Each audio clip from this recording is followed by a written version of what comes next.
तर नागपूर बोगस शिक्षक भरती आणि शालार्थ आयडी घोटाळ्याचे अधिवेशनामध्ये पडसाद उमटलेले आहेत। घोटाळा राज्यभर असल्याची शालेय शिक्षण मंत्र्यांची विधानसभेत कबुली पाहायला मिळाली। 3 महिन्यामध्ये राज्य पातळीवर एसआयटी चौकशी करणार अशी माहिती सुद्धा शिक्षण मंत्र्यांनी दिलेली आहे। एसआयटी मध्ये वरिष्ठ आयएएस आयपीएस अधिकारी आणि कायदेतज्ञ यांचा समावेश असणार आहे। विधानसभेमध्ये नागपूरचे आमदार प्रवीण दटके यांनी हा मुद्दा मांडला होता। बोगस पद्धतीने कागदपत्र देऊन खोट्या सह्या करून अनेकांची नियुक्ती केल्याचं उघड झालं।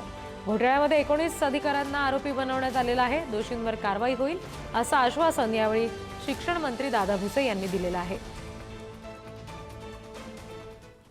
जवळपास सन 2012 ते 2019 दरम्यान काही शिक्षकांची भरती केली गेली। ती कोविड नंतर ती परमनंट दाखवली आणि त्या वर्षाचे एरियर्स काढून शिक्षण विभागातील तत्सम सगळे अधिकारी आणि अनेक शाळांचे संचालक यांनी ते सरकारी पैसे वाटून घेतले आणि सरकारला चुना लावला। नंबर 1 जे काही आकडे येतात आहे 1500 शिक्षक, 1200 शिक्षक, 1586 शिक्षक, शिक्षकेतर कर्मचारी, लिपिक, या दरम्यान या सगळ्यांची तपासणी आपण करणार आहोत का? नागपूर विभागामध्ये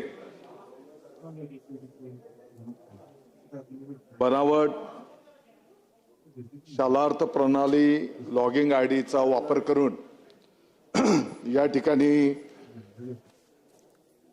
काही चुकीचे प्रकार झालेले आहेत, ही वस्तुस्थिती आहे। पोलीस विभागाच्या विशेष तपासणी पथकाच्या माध्यमातून एसआयटी पथक स्थापन करून आणि समांतर शालेय शिक्षण विभागाच्या वरिष्ठ अधिकाऱ्याच्या माध्यमातून तपास त्या ठिकाणी केला जातो आहे।